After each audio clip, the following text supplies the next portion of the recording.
Muito boa tarde, sejam bem-vindos ao terceiro episódio do Flash Idea.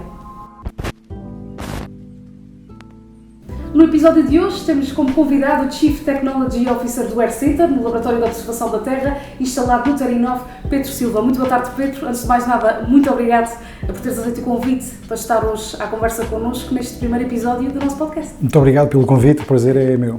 Muito bem. Pedro, o AirCenter é uma organização colaborativa internacional que promove aqui uma colaboração científica e tecnológica em matérias que o Oceano Atlântico dizem respeito. Neste sentido, que papel é que o AirCenter assume nos Açores? O AirCenter tem esta vocação atlântica, está ligado em rede, é uma organização colaborativa, como tu disseste bem. Na teoria das redes diz-se que estamos todos ligados a uma distância de 6 cliques, não é? De 6 graus de ligação.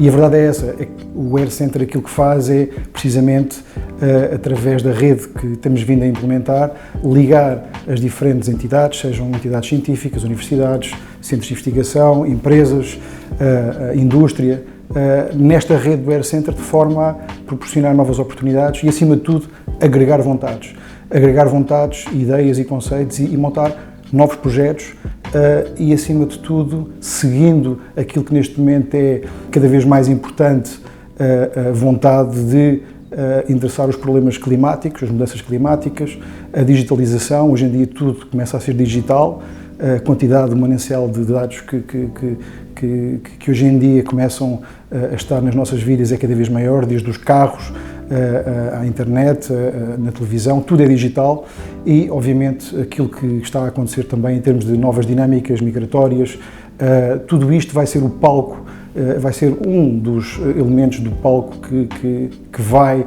durante as próximas décadas, ocupar os nossos espaços e a nossa sociedade. E, portanto, o AirCenter dedica-se a criar redes e, essencialmente, a endereçar estes novos problemas que vão aparecer nas nossas vidas. Muito bem, no teu entender, qual é que é a principal vantagem para uma organização internacional como o AirCenter ter aqui nos Açores um núcleo de investigadores instalados no Terinov? O AirCenter e os Açores têm naturalmente um papel bastante importante. Os Açores são de facto os principais, são os escritórios, os escritórios centrais do AirCenter. No entanto, o AirCenter, como eu disse, é uma organização em rede. O facto de estarmos aqui coloca-nos, obviamente, a oportunidade de ligar os Açores e o ecossistema de empresas e entidades científicas regionais e universidades a todo o ecossistema que existe a nível europeu e a nível atlântico. Somos também um laboratório de observação da Terra, da ESA, o que significa que temos o papel e a obrigação e a responsabilidade de ligar ecossistemas e o setor do espaço, em particular a Agência Espacial Europeia e todas as empresas e indústria e entidades que trabalham em torno do tema da ciência e da indústria, outras entidades novas que ainda não estão a trabalhar no espaço. Aqui nos Açores temos tido casos de sucesso, algumas empresas e entidades e até organizações e investigadores que, através do AirCenter, se têm ligado ao setor do espaço.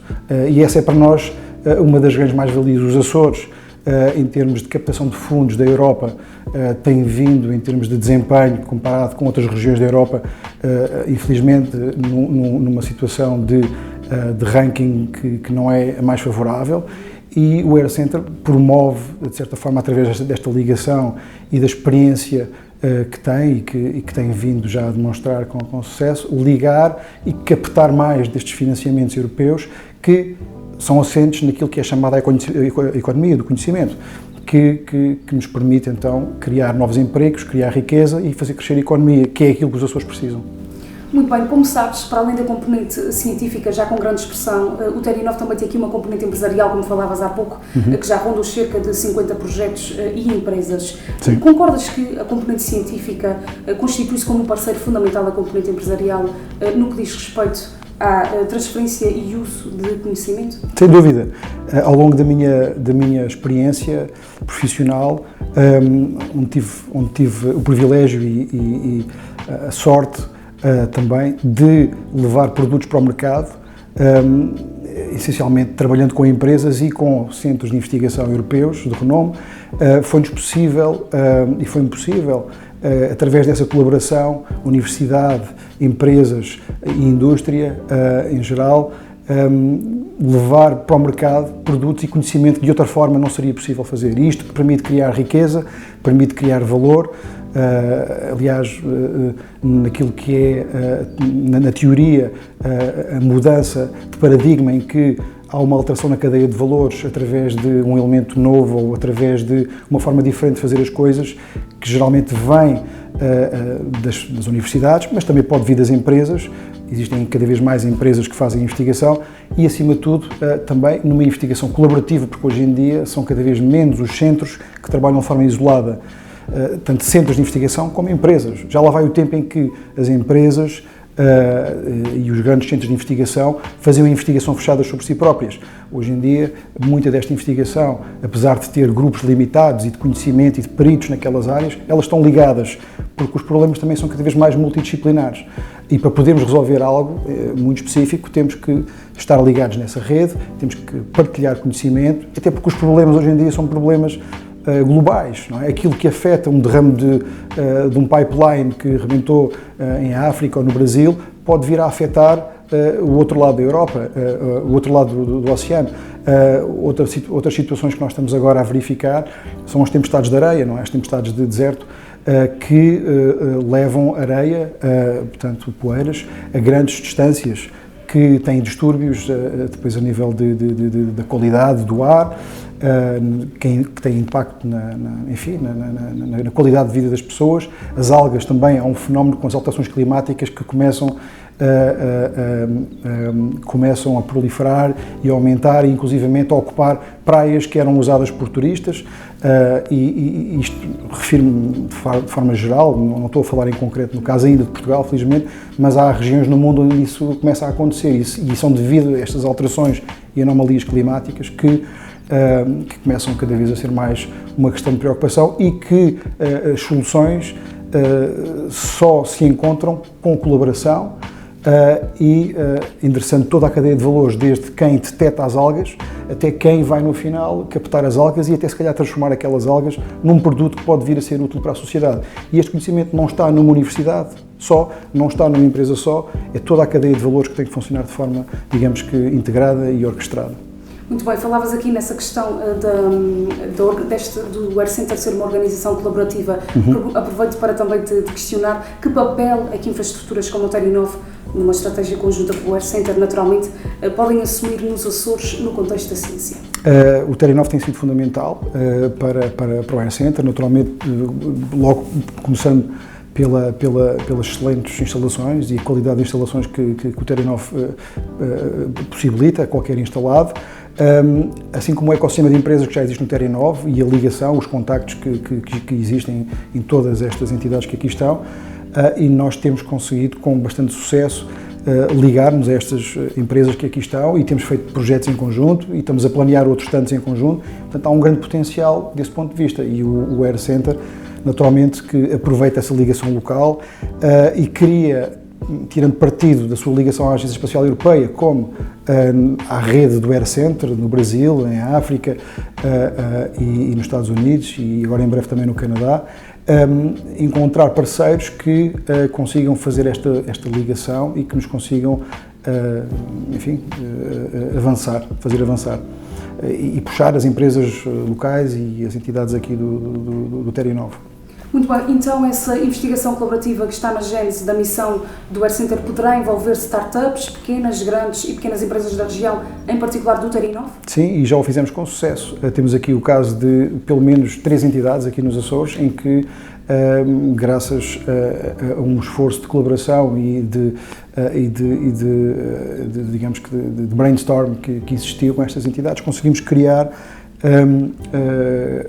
oportunidades que foram materializadas e que têm projetos agora a decorrer. Empresas pequenas que estão numa fase de se afirmarem e de se tentarem lançar com produtos novos no mercado, sem dúvida, sim. Estamos a falar de que empresas, em particular aqui do ecossistema do Terinov? Aqui no Terinov temos a Icon, por exemplo, uma empresa que tem um projeto muito interessante, que tem tido um grande sucesso com a ESA. Temos em São Miguel também uma empresa que é, portanto, a Amberjack Solutions.